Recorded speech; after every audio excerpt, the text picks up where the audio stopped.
Okay, it is 7 o'clock, and I am going to bring this meeting to order. Let's stand for the Pledge of Allegiance. I pledge allegiance to the flag of the United States of America and to the republic for which it stands, one nation under God, indivisible, with liberty and justice for all. Good evening, Cheryl. Will you do the roll call, please? Present.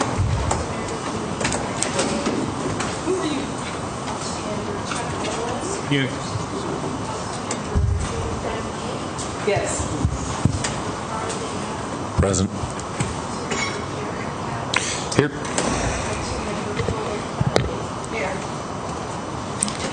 So Jermaine did call. She's going to be about 15 minutes late, so can we excuse her until she arrives? A motion to excuse her? I move so.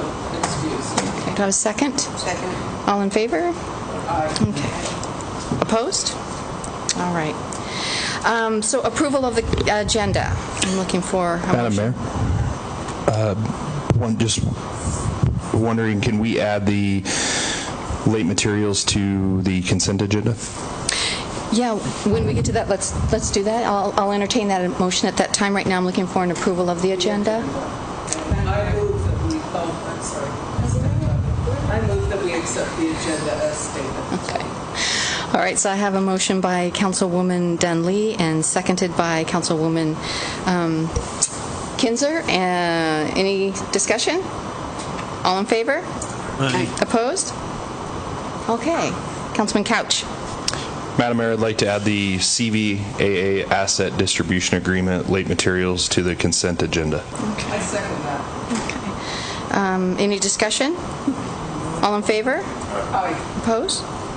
Okay, so now do I have a motion for the consent agenda? I move to approve the consent agenda, including the late materials, which would be item 11. Second? All right. So we're double covered, aren't we? Yes. So all in favor? Aye. Opposed? Carries. All right. So tonight we have a special guest. We have Deborah Lancaster from United Way, and you are on. Thank you. Good evening, council members, and thank you so much for having me here. I really appreciate it. I do appreciate the opportunity to spend just a few minutes updating you on the activities of United Way of Skagit County. I had several board members who had planned on attending, but I have to say this cold is just knocking people down, and I didn't want to be around them, so I asked them to stay home. No. Go away, huh? Yeah. I forgot.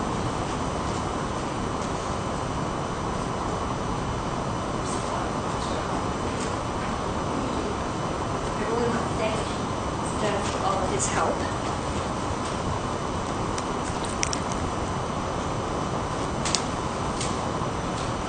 Can you put it on slideshow? Oh, it's thinking about it. So for over 55 years, United Way has been, with the help of thousands of donors, changing lives. Thousands and thousands of lives have been changed because of the support to United Way. Over those 55 years, in their dollars, in the dollars of those years, it's been over $26 million. When you calculate it in 2018 dollars, it's pushing $100 million that's been given to United Way. And yet serious challenges remain in Skagit County. And so when the board of directors really looked at this several years ago, they looked to understand what were some of the causes and what were some of the root causes. I feel badly pointing right at you.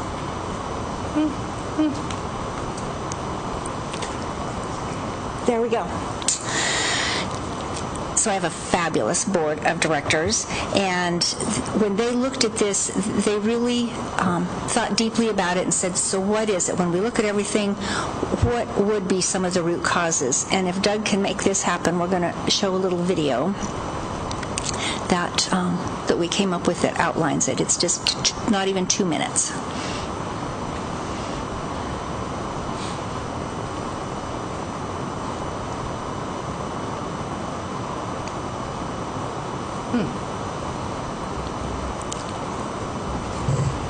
power of technology.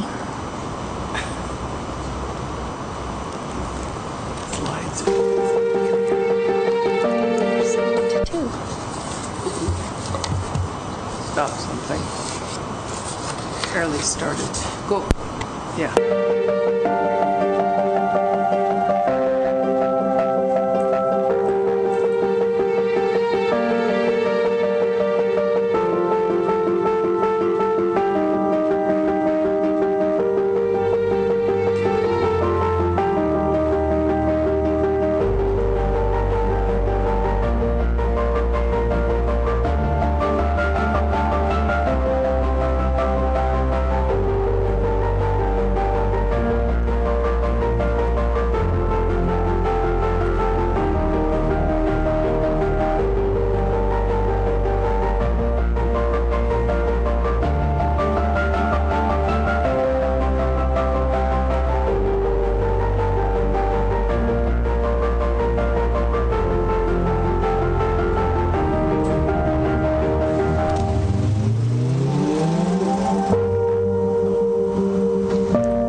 Thank you, Doug. So what we learned is that a child's brain, a child isn't born with its brain fully built. It's constructed through the interactive influence of the baby's genes and the baby's early experiences. The baby is born with about 100 billion cells. The brain has 100 billion cells at birth, and what you saw in the video is true. Over 100 million connections are formed per second in the first 2.5 years. It's just going crazy. Pretty soon the brain will start to prune itself based on those experiences. And so what, again, we found is that child care really is, I want to say this right, whether it's by parents or by another provider, is really early education. Those everyday experiences are the learning opportunities. The only question we really have, are those opportunities advancing the child's chance of success or impeding the child's chance of success? Because what that child is learning from birth to age 5 is the bedrock for their lifelong health, intellectual ability, emotional well-being, and social functioning.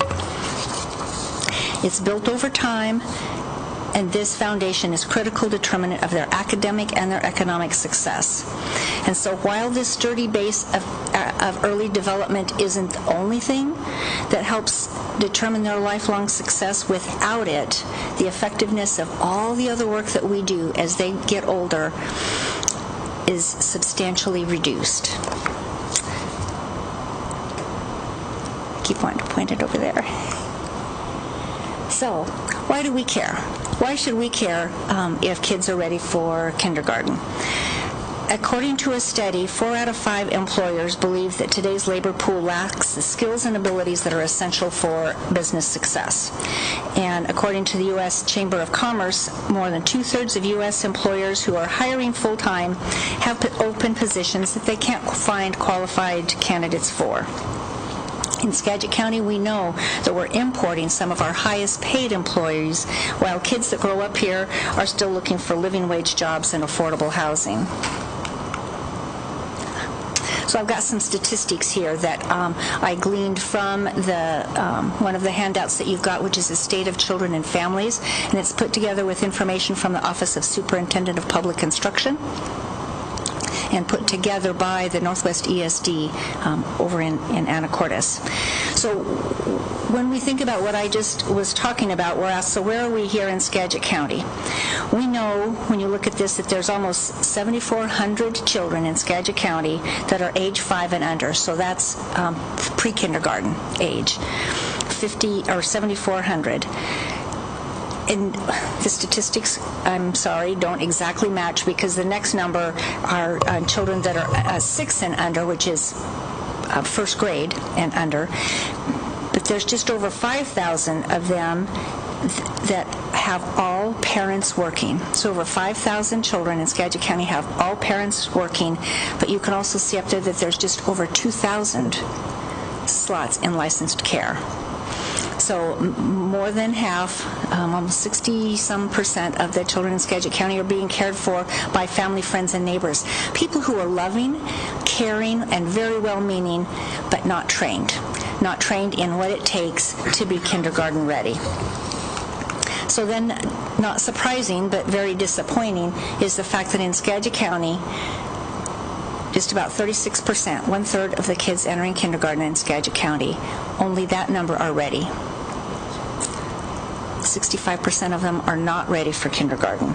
And this leads to millions of dollars in remedial work in schools. In Sedro-Woolley, it's several $million a year for remedial education to help kids because they're not yet ready. They have less of a chance of getting a well-paid job. They have a higher chance of having poor health, a higher likelihood of time in the criminal justice system. And that's not what we want or what we need for a thriving community. What's really clear, and I don't know if you can see it from where you are, is that an early investment in early education pays off. The line about halfway through, that's the cost of education. But you can see the return on investment. The dollars are so clear.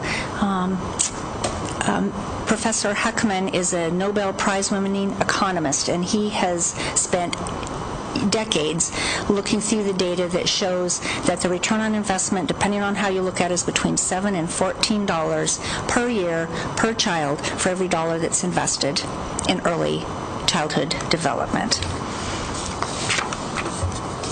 So United Way is committed to working with a host of partners. Sedro-Woolley School District is one of our greatest partners. We're working with Central Skagit Library, who offers a tremendous array of programs for parents and caregivers of young children.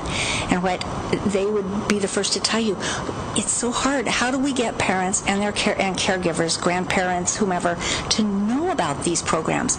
Put them in the paper, we put them online, and yet what we hear from parents still is that they have no idea what's out there, and if so, how to find it.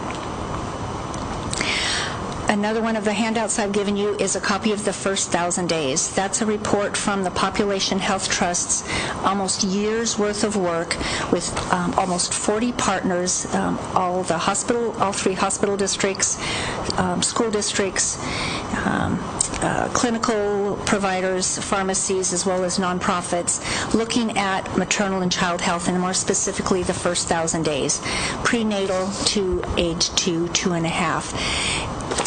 This is a report not with numbers, it's a call to action.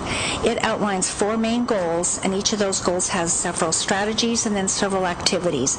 This is how this group of people feel that we can best move forward to achieve lifelong success for children. That starts with, the first real measurement is that kindergarten readiness. This report, the work that went into this is amazing. And so we're sharing it with leadership people. We're not handing it so much out to the public because it's really steps of how we can work with it.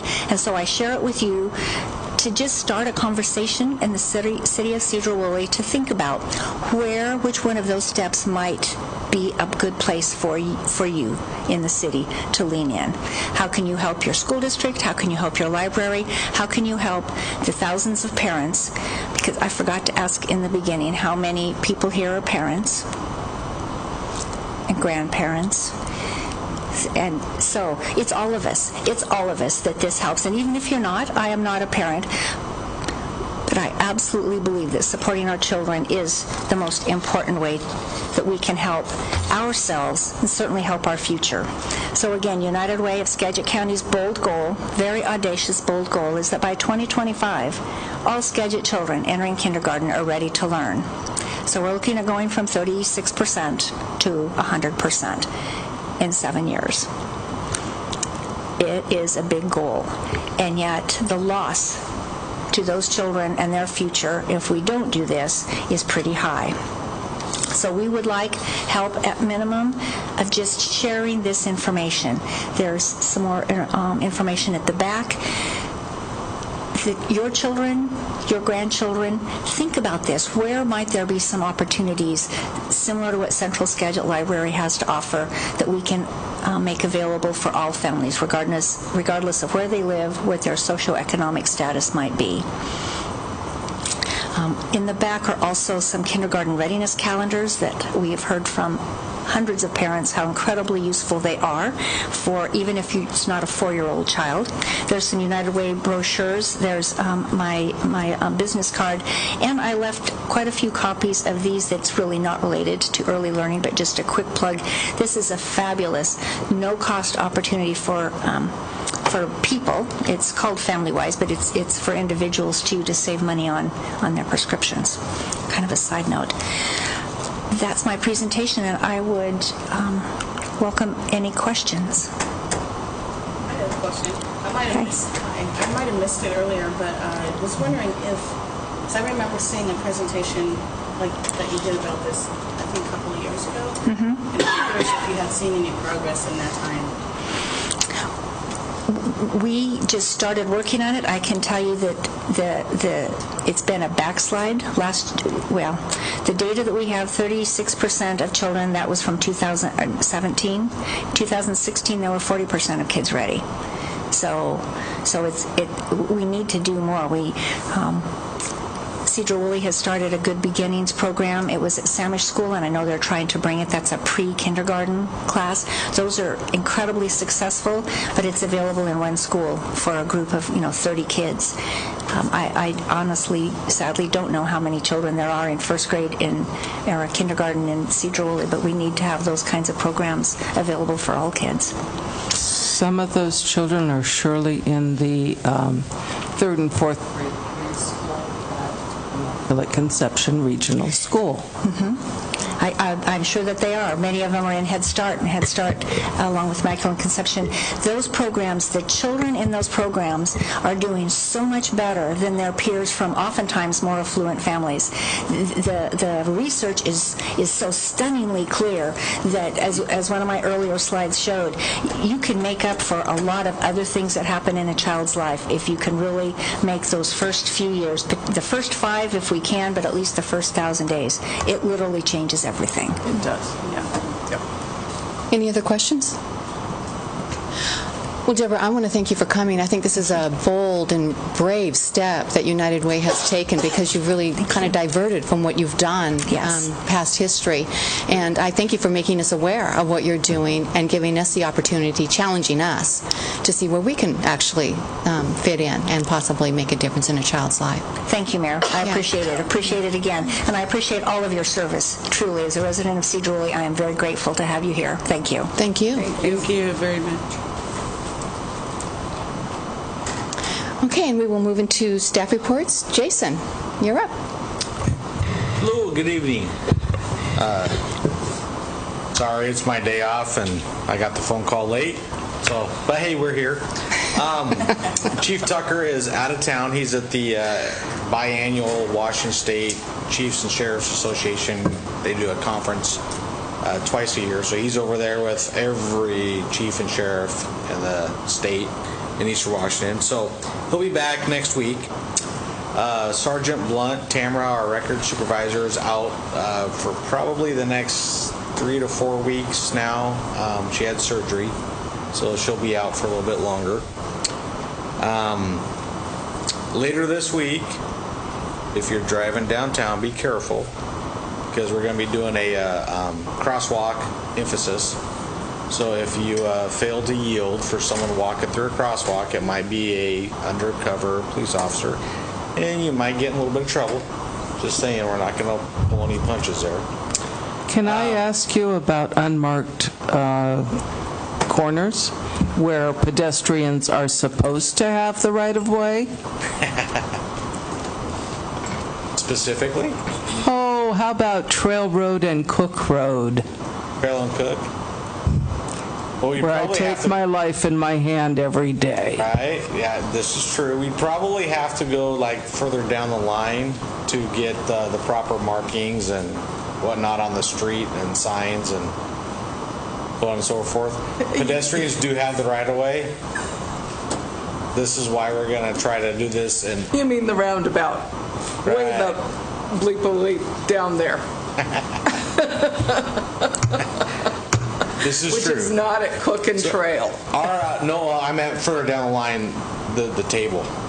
The folks, the engineers, those folks, just saying. No, the pedestrians do have the right of way, and our goal with this is to educate the public and teach them, pay attention and slow down and stop and so on and so forth. We're probably not going to be writing any tickets unless someone it's blatant safety and they almost killed one of our detectives or undercover officers, because we don't have that many. We can't afford to lose them. So if they mess up, we're probably going to cite them. Also, we're gathering data on for 2018 on our downtown core bar scene. So everybody downtown, within walking distance, how many calls the police department gets called to for fights, domestics, drug problems, removals, et cetera, et cetera. We're gathering that data and working with liquor control to see where we're at, what's going on, and what the reality is. So that'll be coming up in the next month or two. And then the chief wanted me to talk about our offender work program. So Melissa and the crew went down to, I don't know if you saw on our Facebook page, where somebody set up a little hobo camp, if you will, and needles and whatnot, where they were camping out down by the sewer plant. They recovered about 60 needles, uncapped needles, in this camp that looked like it was occupied by one person. So they cleaned that up and disposed of it all. So the police department's going to do a little more emphasis down that area. It's out of sight, out of mind, and you got to get to it by foot. So it takes a little bit of effort and work to get into there. But now that we know it's there, we're going to be spending a little extra time looking at it, seeing what we can do. So. All right. Thank you, Jason. Thank you. Chief Klinger? Mayor, just got a couple items. We'll be testing again this weekend for volunteer residents. So if you know of anybody, they can still plenty of time to get their application in. We're right now, I think we have 4 openings, so we're really trying to get those filled as soon as we can. Burlington Northern has, thanks to Todd and to I think it was. Rick Larson? Yeah, Rick Larson was here. His aide was here. I shouldn't say Rick Larson was here. Rick Larson's aide was here. Anyway, they were donating to the city of Sedro-Woolley a LPG tanker car that we can take down to the training site that we'll set up actually on some rails so that we can use it for a training prop. They started delivering some of the parts for it today. Frank was able to get it moved. We have the parts set down at the sanitation shop right now before we move it down there. We're still looking for the crane. The tank car is roughly 32 tons, so we're trying to find something to move it. We got to get it from Burlington to Woolley, so we're working that. If anybody has a pole with anybody at sickle still, please let us know. Also, I was hoping Nathan would be here. The state work that they're doing over there at the new residence quarters here is coming right along. We're getting the electrical probably to the 80% complete stage over there, which was our big dollar item that we got stuck with on this. But Nathan and Kevin Kesty and Brent Schiefelbein did a fantastic job on this thing, getting this thing built, framed up. the roof put on and dried in, and it's really looking good. Nathan even we have a working shower in there now. Not that anybody would want to use it, it's a little chilly in there, but we do have running water inside the building. And today the crews went down to the high school. I don't know if anybody went down to the high school and observed what was going on. It was the teen heart screening. And there was roughly, this was, I think Frank said it was the largest attended one that they have done. There was over 200 kids from Sedro-Woolley High School, and then a busload from Concrete High School also came down. We had several of our people down there, about 11 people from Sedro-Woolley. Even some of our new medics were down there helping out, and it was nice to see Tatiana actually came back in and worked for us for the day. She was down there working, but they went through a lot of kids, and I guess there's going to be others coming in Burlington, Mount Vernon, so they'll be spreading the wealth around the county. So it was a good time, and you guys had a lot of good participation from the students, so it's really good. So, all right. That sounds all good. Thank you. Yeah. John. Not a lot for you at this time. The Planning Commission is going to be working on the Urban Village mixed-use overlay again this month. That's next week, Tuesday. And also a small zoning change for the R15 zone that you'll probably see, probably not till January, just because of the way the City Council meetings are going to be falling in relation to the Planning Commission meetings. Joanne is going to be out the rest of this week, but then she'll be back next week to be after Thanksgiving parade or getting ready for the Christmas parade, putting up all of the branches and lights downtown. And I'm sure she's been asking a lot of council members for assistance on that. So don't forget. I'll talk to you later. Thank you, John. Aaron? Just a quick report on the library project. Demolitions proceeding according to plan. Of course, the exciting news in that vicinity, since Mark's not here, is the railroad tracks are not only gone, but the State Street paving was substantially complete. There's a couple transitions between State and other streets, but they got the bulk of it done last night before the rain, so that's super exciting. That would be why he's not here. He's tired. But the library, we're just hauling a whole lot of material out of there. It's just taking time to get it into containers and round robined out to either the transfer station or the recycling operation, depending on the materials. And I've got plenty on the agenda, so I'll reserve my time for that, All right. or your time, as the case may be. Thank you. Doug? Just leading off from where Aaron just talked about the library, in the next week or so, I'll be putting the finishing touches on the request for proposal. And this is what we call an RFP, but that'll be an RFP for financing on the library. We've got that pretty well drafted at this point, so we'll do some reviewing on it and then ship that out and kind of start finding out what the terms of a loan might be for the library. Other things we have going on, of course, we're finishing up budget. Hopefully here within the next couple of weeks that'll be wrapped up. And then we get to jump right into year end and closing up the year for the city. You'll see a quarterly report coming out probably in the next week or so as well for the quarter ending in September, so we can track how things have been going so far this year. And if you make a trip by the finance office, if you haven't seen it already, if you look into the office and to the right, you'll see a window where the wall used to be with all the picture frames on there. We have a new office being put in for Carol, who will be our EMS billing specialist. We've got some furniture ordered and everything going forward on that. So you'll see a new face and some new things going on in our operations and finance. And that's what I have for my report today. Thank you. Jerry? We have quite the agenda ahead of us. No comments at this time. All right. Chuck? I don't have anything. Jermaine? Just a happy Thanksgiving to everyone, and that the community Thanksgiving dinner will be, instead of at the school where it usually is, it's going to be at the food bank this year, from about 12:30 to 3. Thank you. Brenda? I have nothing more. All right. Carl? Hi. Just wanted to thank police department for letting me do a ride-along with Officer McCombs a couple weekends ago. That was very educational. Appreciated doing that. Thank you for having me. And wanted to thank the firefighters and paramedics that asked me to tag along in their Operation Warm coat giveaway at Evergreen Elementary School. They do that every year to the first graders.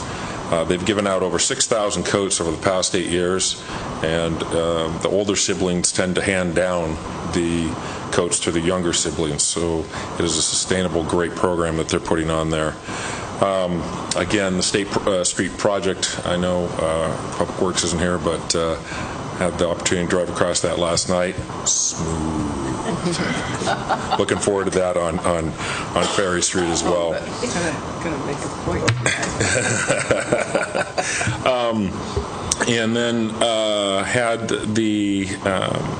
had some questions about I know we have few meetings coming up before the end of the year, before the state legislature gets back in session for its 105-day or 21-week session. Eager to hear the ideas for the City of Sedro-Woolley's legislative agenda, and would like to also maybe put on the agenda a presentation from our delegation down in Olympia to get a preview of how they think they'll be able to, pardon me as I serve some water,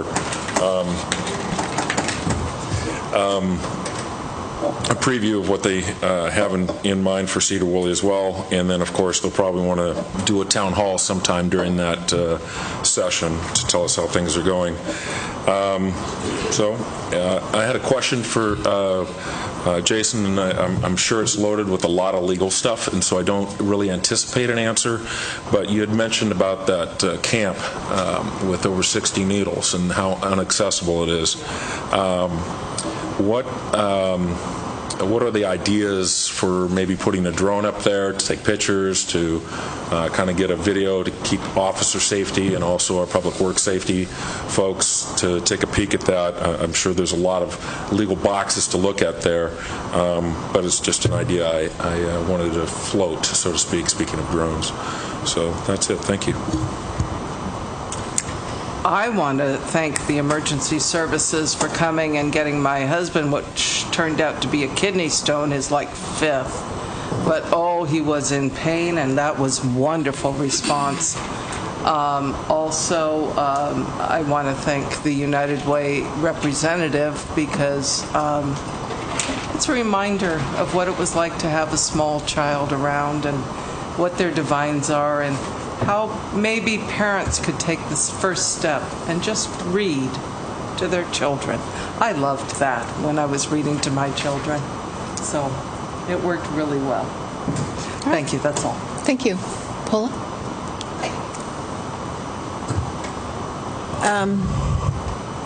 I think that since this is, I think, our last session, no, we've got one more coming up before the parade, right? Yes, we do. Yes. Okay. So, but I want to thank, the city workers who get involved in this, because it's not an easy task, and we couldn't do it by ourselves at the chamber. Joanne is amazing, and Carl's going to show his true colors.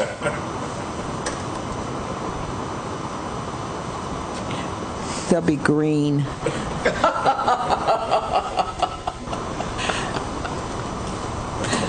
But we also want to thank Nathan for everything he does during these events. He's amazing.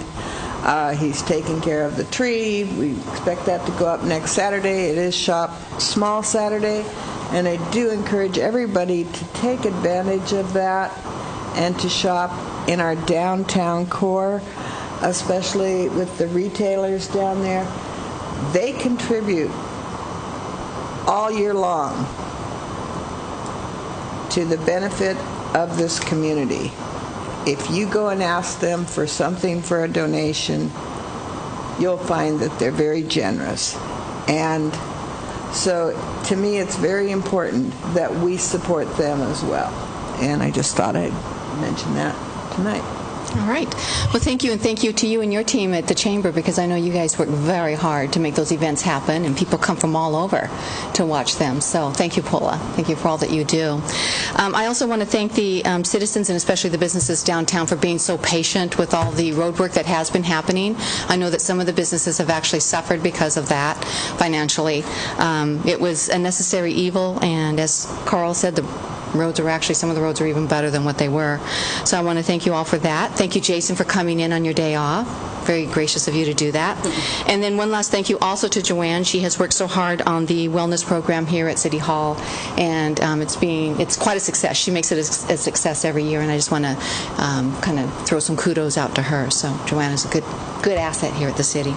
So let's move right along, and it is 7:35, and I will open up public comment for anybody who would like to come up and do public comment. I'd like to remind you to give name and address and to keep it about 3 minutes. Thank you, Louis. Thank you, Madam Mayor. My name is Louis Requay. I live at 310 West Bennett here in Sedro-Woolley and have a business at 806 Metcalf downtown, namely Skagit Surveyors and Engineers. I'm just going to give you a little bit of history before I state my most important comment. Actually, come December 31st or January 1st, we'll have been in business here 40 years. Wow. Unfortunately, my partner, John Abernroth, passed away a little over a year ago. And he was 73 when he passed away, and I just turned 73, so I started thinking about retirement. Now,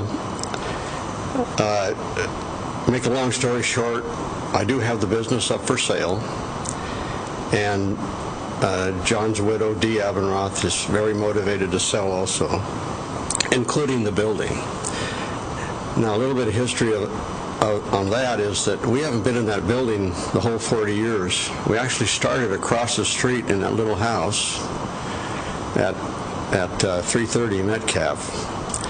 And we were in there until about the early 90s, and then when John and I bought the Five and Dime store downstairs, downtown, and remodeled it.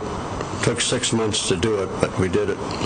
And then set up business there, and did surveying, civil engineering, and land use planning all these years. And I want to express my gratitude and appreciation for the city's support of our business over all these years. It's been a key clientele, so to speak, for us, especially in these later years. And I especially want to thank the staff also. They have been superb in lending support, you know, when we were out on the job doing certain things, and without a doubt, you folks, the City Council, and your support. So hopefully you'll have a buyer soon, and I can kind of move on. I've been doing this work for 50 years, even though I was only at Skagit Surveyors for 40, but it's been a great ride. Thank you. Thank you, Louis. Thank you for all your years of service.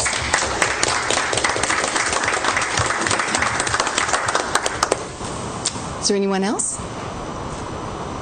Okay, I will close public comment at 7:38, and we will jump right into public hearing. And I don't know, did anybody sign up? Cheryl, did you have a chance to get the sheet? Yeah, no worries. Well, I'll just ask, did anybody sign up for the public hearing?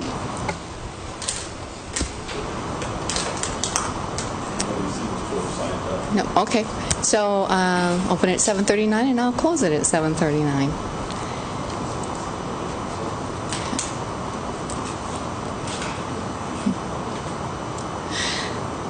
So just putting it out then to the public, letting you know that the public hearing has to do with the budget. So again, I guess I'll just ask, does anybody want to talk about the budget or have a comment about the budget? All right, and I'll go ahead and I will close it. And just ask the council if they have any comments regarding the budget. So then let's move on to unfinished business. And the first thing up is the property tax levy. And I believe that would be you, Doug. Yeah. Thank you, Mayor and City Council. This agenda item is for our 2019 property tax levy. And in this agenda packet that I've prepared for you, there are 4 different options as far as which type of property tax issue we'd like to address for next year. We have 4 different ordinances drafted, one for each of those options. The recommended action that we have for tonight, we've had previous public hearings on this item. One is for council to discuss this and select which option you choose for next year. And then we'll be looking for a motion to adopt ordinance 1907-18. Okay. Madam Mayor, one question. Doug, what's your recommendation?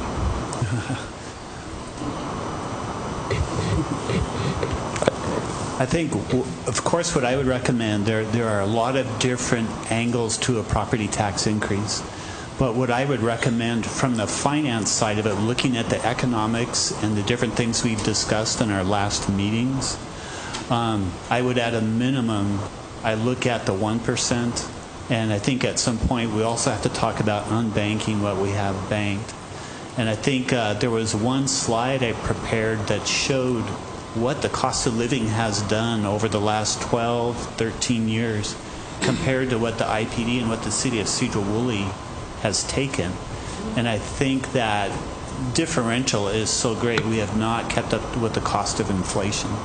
So this property tax increase, it's not to go out and buy all new things and do that. It's really an amount just to keep us pace with inflation so that the dollar we have to spend today continues to have that same purchasing power. So I personally look for council to look at adopting at least one of those 2 options that would increase the levy. Thank you. Any other questions or comments?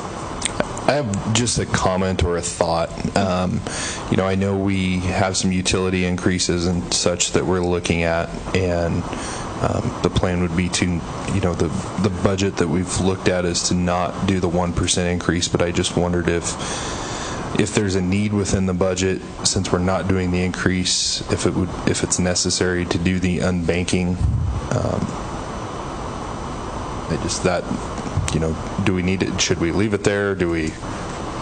Are you asking your fellow council members? I guess that's kind of, just my comment would be, that's what I'm looking at. I understand, not to go at the community with the utility increase and the property tax increase, even though it's probably fiscally the smartest decision to do. But should we look at unbanking if we're not doing the 1% increase? Okay. Are there any thoughts? I'm sorry. I just didn't feel like the unbanking of was actually up for discussion at all. I think that what we're really looking at is the maybe 1% or the 0%. That's just my feeling. All right. And if we did unbank, then what would happen to that if we had an idea? What would happen then if we, I guess that's what I'm saying. Okay, so okay if I go ahead and Sure, please do. So what that would do, technically the money then goes to the general fund. And so then there are different options that council has. While it's not always wise to dedicate it completely to something specific all the years into the future, it does go, as we talked about, that about 65% of the general fund is public safety. So you could draw that line, that 65% of that increase would be spent in that area. The majority rest of it is in parks and streets, because those funds are subsidized with property tax from the general fund. So really, to narrow it down to 3 areas, the primary ones are public safety, parks improvements, and then street improvements. Okay. All right. I guess I have a question for Doug. if you have a balanced budget, why do you need this 1%? I was told when I talked to you people that the budget was balanced without any property tax. I myself, it's not going to hurt me at all, but there's a lot of people those few dollars mean a lot to. If we took 1% of you guys' salary, you'd bitch like, whatever. But 1% to them means a lot. And I've heard comments about, well, these people got all this property. It doesn't make any difference. If they're landlords, it's not going to hurt them because they're going to pass it right on down to the little guy who is renting and having a hard time of it. If that 1% is absolutely necessary and is needed for the city's survival, that's one thing. But if you just want it to have to spend for something else, that's another. I guess that's all I have to say. I was under the understanding that it really wasn't to spend on something else, that it's basically to keep us even keel. Am I right? That is correct. Yeah, I would agree there that we have been putting this aside for 11 years and not taking those property tax increases that were allotted by the state to take. While it's been prudent in many ways, it's also meant that a lot of the things that may have been important to us to take care of, such as our staff and our parks and our, all of these things, the public safety officers, whatever, what we've done is say, okay, we can't do that right now, and we can't do that right now. And pretty soon, it continues down the road of how many times can you do that? And then, meanwhile, inflation has continued to rise despite the recession, and it isn't as if you can buy today what you could have bought 11 years ago for the same dollar. And I just feel like we need to really take a serious look at this issue and decide whether or not we are going to be the council that continues this trend, or we're going to be the council that says, okay, we need to do this.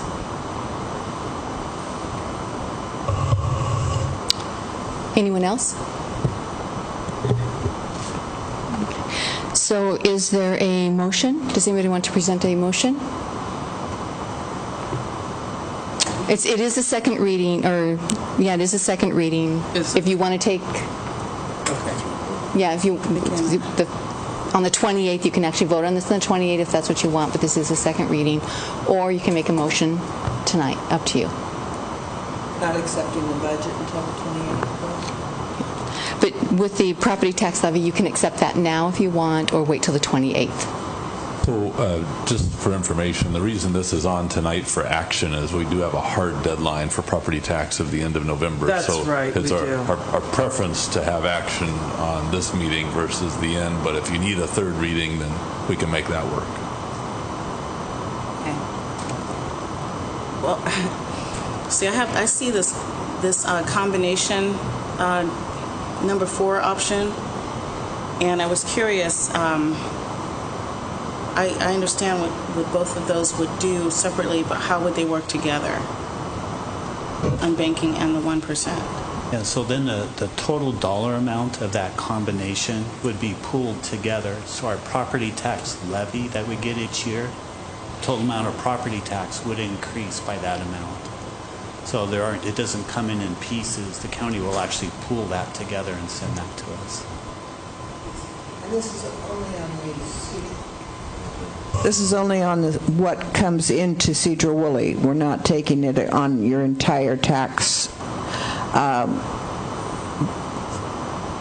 amount that you pay to the county, correct? That's correct. If I remember the numbers correctly that we had on the slide, it's about 20 cents of every real estate dollar is Sedro-Woolley, and it's only 1% of that 20 cents. It's not 1% of an entire real estate tax bill. Clarifying question, Doug, I don't mean to keep hammering you, but in an effort to, if the mayor's balanced budget that we have, an effort for that to be successful, we have to do the unbanking. Is that correct? No, that's not correct. Okay. The budget's been prepared. We had to hold things back as much as we could to get that balance, but there's no increase in that budget. The key thing to remember that this is an inflation issue, and even though we have to, by law, balance the budget, so we will always balance the budget, but it's at what cost does that come? So the 1% isn't so much for just this year, but it's every year into the future. And what is the cumulative effect of bypassing that 1%? What does that have on the city operations?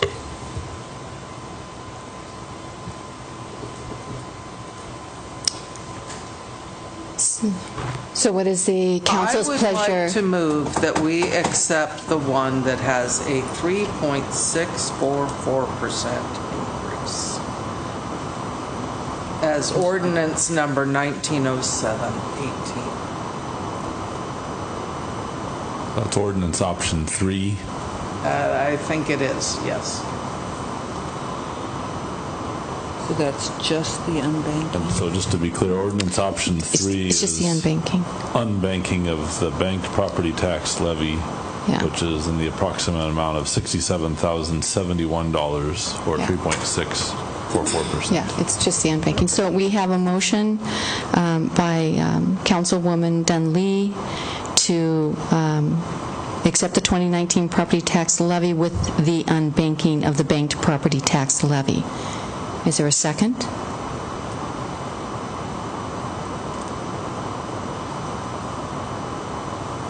If there is no second, then motion drops. So is there another motion on the table, or you wanting to move on? And Madam Mayor, I suggest that we push this out to our next meeting. all right, okay. That's Or if we need... Any Done to discuss it. that puts us right up against deadlines. Well, it's putting a lot of pressure on you, Doug, is that right? We could make it happen, but it's getting us very close to not being compliant with getting that in, because there are a number of things, not just this ordinance, but other things that accompany it to the county, and we have to have a decision before we know how to prepare those documents to bring that in. Okay. What, I guess what option is everybody most comfortable with? Where are we at with this? So, No, that's exactly where we're at. I'm comfortable with number 4 myself.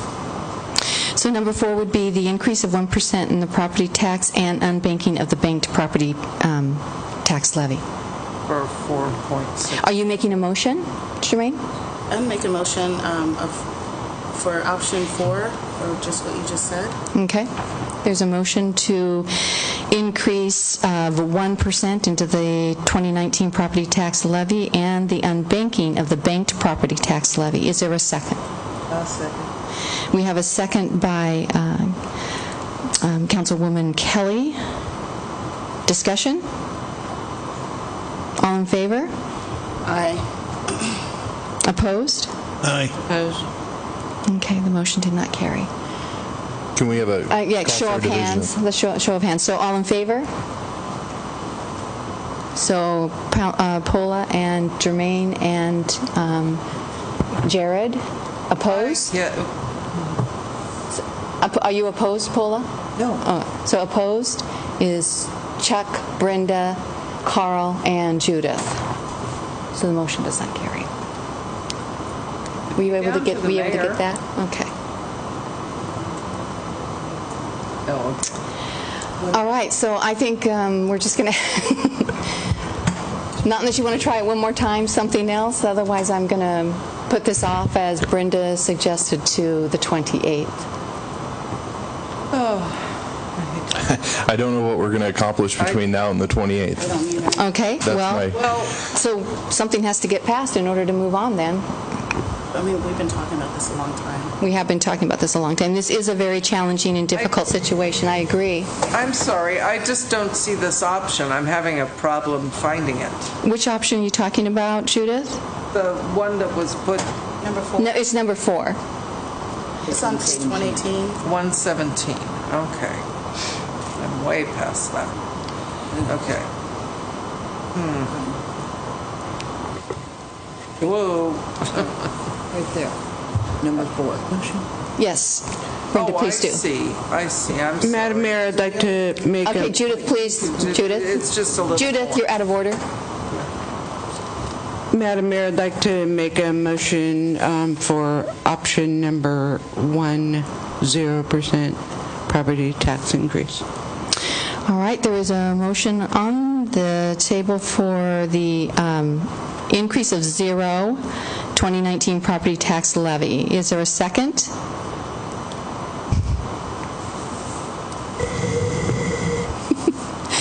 All right, so... I'll second it. So, Jared? I'll second that. Okay, so we have a motion by Councilwoman Kinzer, seconded by Councilman Couch for the 0 increase in property tax levy. Discussion? I have a comment to make. I seconded that so I could have discussion on it. Okay. I think it's fiscally irresponsible. I think we need to look to the future for our growth and getting this city back on track with proper staffing, and I don't think this is the proper option, and by choosing it, I think we're doing the city a disservice. Okay. I would agree. So we'll take a vote. All in favor? Show of hands. Let's do show of hands. All in favor? Only one. Opposed? All right, so only Councilwoman Kinzer was in favor. Well, that leaves us option 2. I'll make a motion for option 2, which is the increase of 1%. At least it's something in the right direction. Okay. Is there a second? Certainly. So I have a motion by Councilwoman Kelly, seconded by Councilwoman Dunlea. Any discussion? All in favor by show of hands? So we have Jared, Jermaine, Paula, Judith, your hand up? Yep. Judith and Carl. Carl, was your hand up? Yes. And opposed? Chuck and Brenda. So there you are. Yay. Got it passed. It's like Goldilocks. We just had to get to the right size. Just, yeah, exactly right. Yeah. All right, so that was a little bit painful. Should we move on, though? Please. Now that we've passed that? On to the utility rate ordinance. And again, this is the second reading. Is there a push for this as well, or... It's nice to be able to have time to update the accounting system and get everything ready for the January 1 implementation. These are all 3 of these ordinances are necessary for the implementation of the budget. All 3 have had public hearing, and the motions, the requested action is on page 127 Right. in the form of 3 separate motions. Yep. Thank you. It'll be 3 separate motions, page 127. So do we need to have any more information given on this? I have a question. Yes, absolutely. I'm sorry, I couldn't hear you. I have my microphone on here. I have a question, if I may direct it to the Director of Finance, please.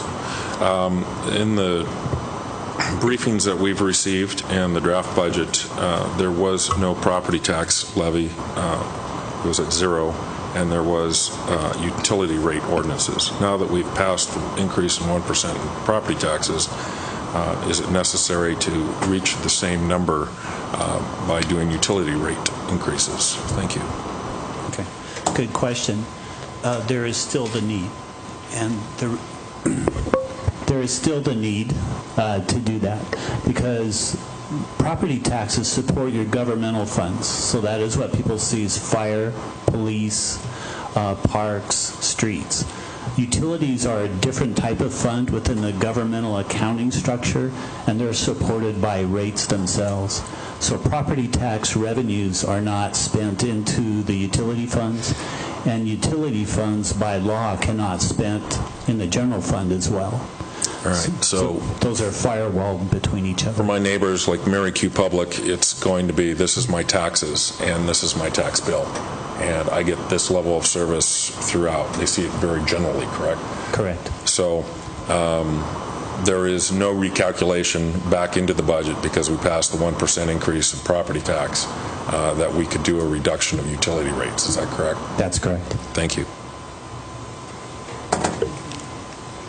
Okay, so the first one that we are actually looking at is a motion to adopt the attached ordinance increasing sewer rates by 3.96%.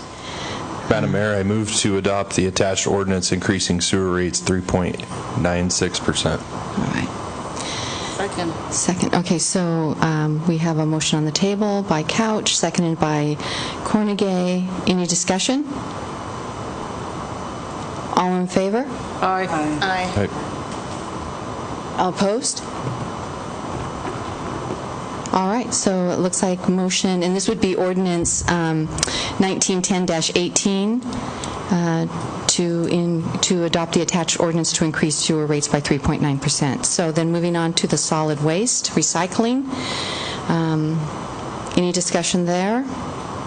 I have one question on that. Sure. Have we heard any more in regards to how we're doing with that and waste management? Are they still okay with the contract that we came up with earlier this year? Yeah, we haven't had any negative feedback from them, both in terms of the quality of our recycling or the terms and conditions of the contract. So we're good for now. Yeah, my memory is that we gave each other a 90-day termination provision, so I think that gives a lot of comfort to keep going. They have not given us notice of a rate increase. Thank you. That covers it then. Okay. Then I make a motion that we accept this rate on the solid waste recycling because I believe it is absolutely imperative that we keep doing recycling. Second. Okay, so we had a motion by Councilwoman Kelly, seconded by Councilman Couch to increase the solid waste, recycling by 16.40%. Discussion? All in favor? Aye. Aye. Opposed? Okay, that is ordinance 1911-18 with the solid waste recycling. And then stormwater, our last one here. And this, of course, will be ordinance 1912-18. Any discussion regarding stormwater? Do you have a motion? Yeah. I move to adopt the attached ordinance increasing stormwater by 7.38%. All right. Is there a second? Second. All right. So I have a motion by Councilman Couch and seconded by Councilwoman Cornegay to adopt ordinance 1912-18, increasing stormwater rates by 7.38%. All in favor? Aye. Opposed? Motion carries. Oh, wow, that was smooth. Very nice. Okay. So, That's John, we are moving on to you, looking at the proposed amendments to the development regulations and design standards for the planned community. Third reading. Yeah, so we're on our third reading for the planned residential development regulation proposed ordinance, updates to the existing ordinance. And are there any questions? Since this is a third read, I prepared information based on some of the comments from the last council meeting, but if there's not any questions or discussion, I'll save you. my only discussion is that having been there, thank you. Madam Mayor, which ordinance number would we be on? This would be 1913-18. I make a motion to approve ordinance number 1913-18. 18. Adopting amendments to Chapter 17.43 of the Sedro-Woolley Municipal Code and Chapter 8 of the Sedro-Woolley Design Standards and Guidelines Manual regarding planned residential developments. All right. So we have Section 4.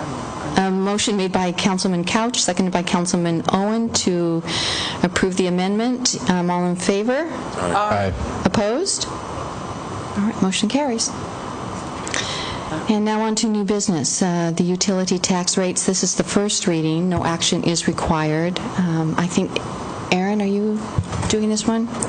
Sure. So we discussed this in relation to the budget at the last study session. This ordinance is also necessary to implement the budget as it's presented. The proposal here is to increase the city's utility tax on the city's own utilities, that is sewer, stormwater, and solid waste. City Sedro-Woolley is currently at 7.5%.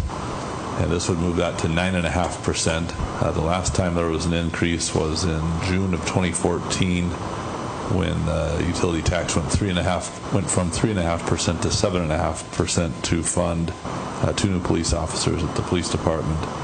In this case, the approximately $126,000 a year that would be generated by the 2% increase would be spent primarily in increasing a part-time position to full-time in the police department, and to support a full-time information technology specialist who will also spend, much like the general fund budget, probably somewhere in that neighborhood of about 65% of their time in public safety. So for consideration or comparison purposes, Anacortes is currently at 7%, Burlington's at 6%, LaConner's at 8.1%, Mount Vernon's at 7% for garbage and water, 0% for stormwater, and 8.5% for sewer. The city of Bellingham's a little over 11% and 18% respectively on their city-owned utilities. I just heard that today, so I thought I'd throw that in as late breaking news.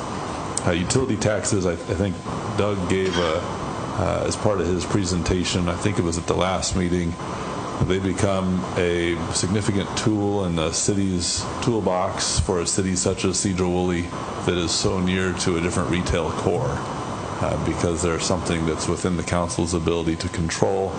Everybody pays it. It's much like retail sales tax. It's there. So this proposal is 2% for that dedicated purpose, and be happy to answer any questions if you've got them. I have a question. Okay, yeah. Now, we just approved some utility rate increases, and we were, in our discussion, told that police is covered under the general funds as opposed to utilities. So where's, I'm confused. Well, so that's the magic. The utility rates, those dollars that are paid for the service provided by that garbage truck or that flushing toilet, those are what Doug was talking about, that are the restricted enterprise funds. They can only be used for that purpose.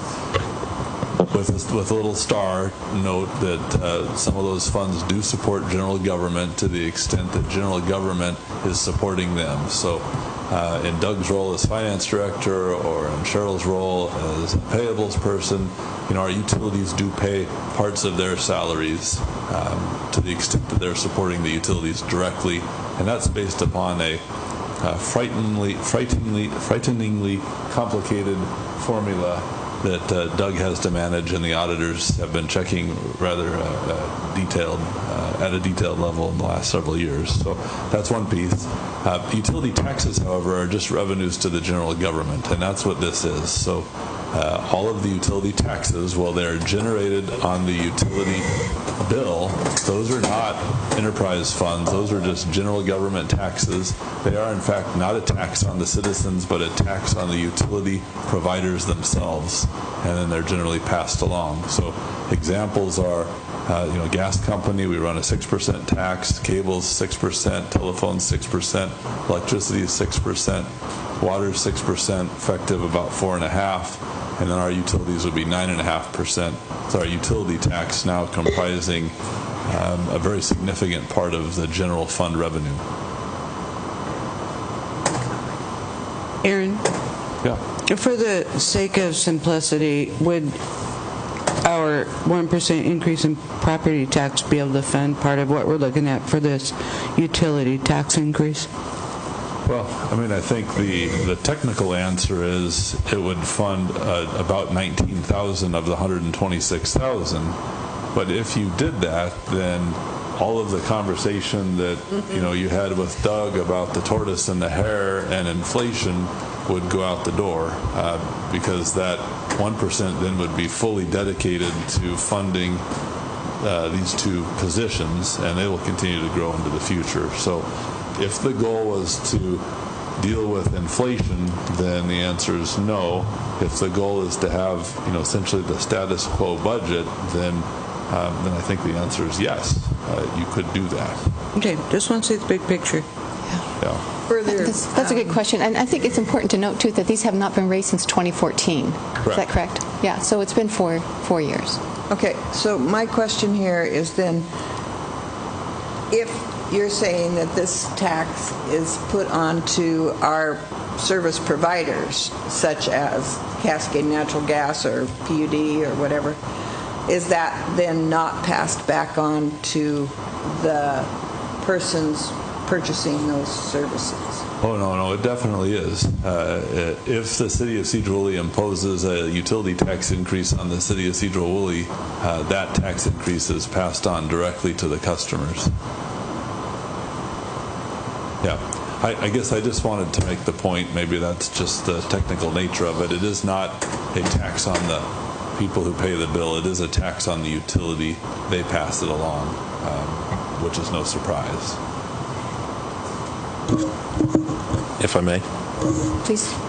So the way that I'm sort of using examples is if we had, because this council could could also ask for a B&O tax on a business as a way to generate funds. And so this would be similar to that, with a business having to take that B&O tax and incorporate it in their cost of goods sold, as then that's sold to folks, and that obviously would be passed on. So again, this would be the utility tax rates would affect every person living in Sedro-Woolley who uses those utilities, that buys it from that vendor. And that certainly would be passed on to everyone despite their income levels. And there might be some carve-outs for people with disabilities, some carve-outs in special cases, right, for utility waivers. Yeah, for people who are qualified for the Skagit County senior disabled low-income property tax reduction, they also then are qualified for our utility rate reduction. And in Sedro-Woolley's case, that's 80% for the solid waste. It's about 65% for sewer. So necessarily then they pay a little bit less in utility tax, but the tax rate does remain the same. So the tax rate would apply equally to someone who might have to have a few minimum wage jobs in order to pay rent and food, as with someone who is an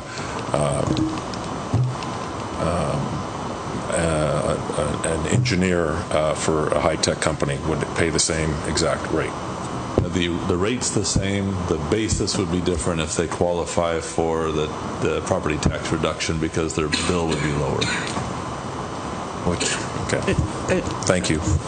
An odd question, but is that tax for the reduced cost seniors, that taxed on what their bill would be or what their reduced amount is?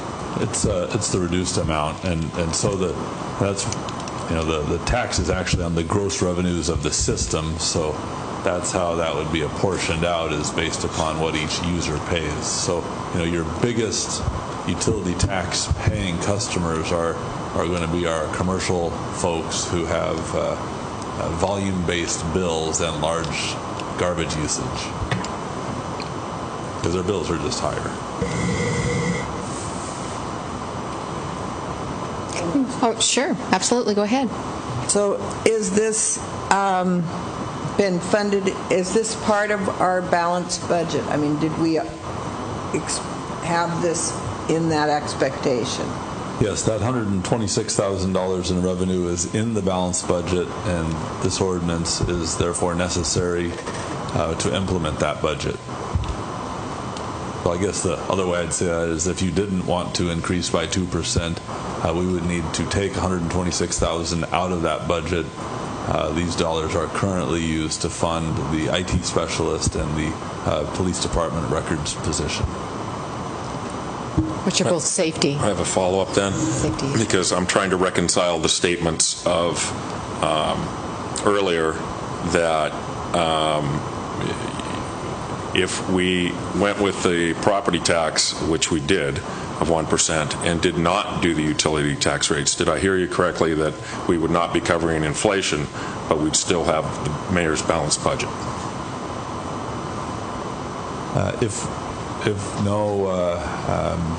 I don't think so. The mayor's balanced budget assumed a zero Where would we property be short and tax. by how much? Maybe that's a question for Doug. Are you talking about the $19,000 we were talking about earlier? Saying if we've done the property tax levy of 1% and we don't do a utility tax, how does that shake Right, up? so we would be short by $107,000. Okay, and so that would mean, in real life example, that would be the IT specialist, or probably both positions. That which would be taking 19,000. the evidence person from part-time to full-time. Correct. Okay, thank you. All right. Anything else? Is action required tonight? No action is required tonight. This is the first reading. Okay. And let's see, we're moving on to the updates in the building, planning, and engineering fee schedule and changes to the duplicate plan review. John, this would be you. All right, thank you. So there's actually two separate ordinances here sort of relating to similar issues. One of them is updating our fee schedule, which we do every couple of years or so. We last updated it in 2017. It's partially catching up on, just missed fees, just things that are inconsistent or needed updating, and some of it is updating to actually capture the cost of what fees, time spent for staff hour on certain issues to make sure that we're actually not subsidizing certain permits. And then, so that's the fee schedule, and then the second part is adopting changes to the building code, which has a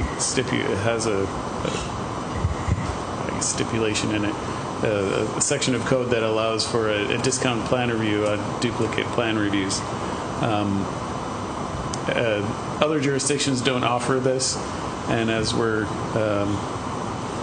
moving towards finding more staff for our department, this was a measure was seen to allow us to capture the full fees that we're able to without offering discounts, and thereby helping to pay for an assistant planner or associate planner, whatever we should end up doing. If there's any questions on any of it, happy to answer. Any questions? All right, again, this is a first read. There's no action required. Thank you, John. Thank you. And let's see, the last in new business here is the 2019 Salary Ordinance 1909-18. This is a first reading. Doug, would this be you? Page that's on. It starts on page 187. Thank you. Mm-hmm. I Thank knew you, I'd Ma- seen it, I just couldn't remember. Thank you, Mayor and City Council. This item is for the annual salary ordinance that is posted about the same time that we do budget. City employees primarily fall under a couple different categories. We have union agreements that provide for most of the city employees. You'll see two of them referenced. One is the guild agreement with the police department. The other one is, there's a long acronym in there. I believe it's the Association of Federal, State, County, and Municipal Employees, or what we call ASCME. So it's a little easier to say that, I think. So those guide most of them, but there are a certain group that do not fall into any of those categories. We call those non-represented employees. So the city previously made a decision through a salary survey a year and a half to 2 years ago about bringing along that group of employees at a certain rate. So what I've done is I've taken all those union agreements and that agreement and ordinances that were passed by City Council and shown what the salaries will be for the non-represented portion for 2019. And so this ordinance just put those salaries in place. The one thing that's a little bit different this time when I've looked at past ordinances is you have a couple of new positions in there.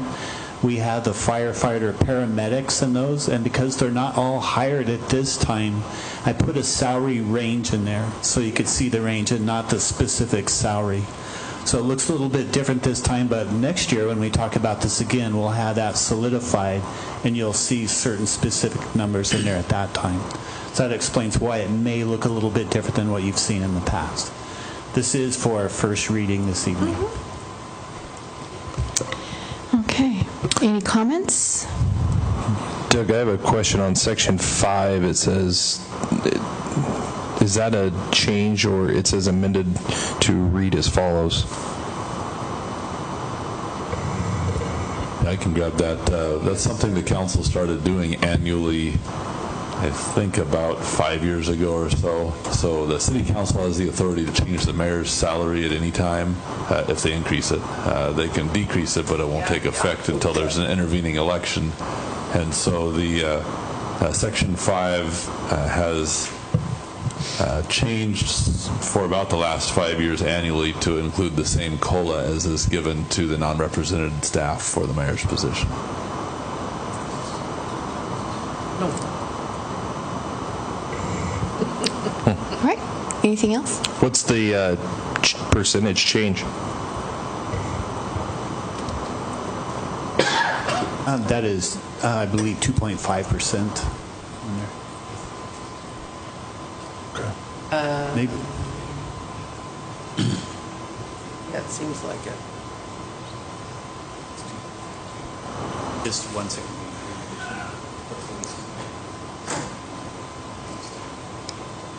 So it is at 2.5%.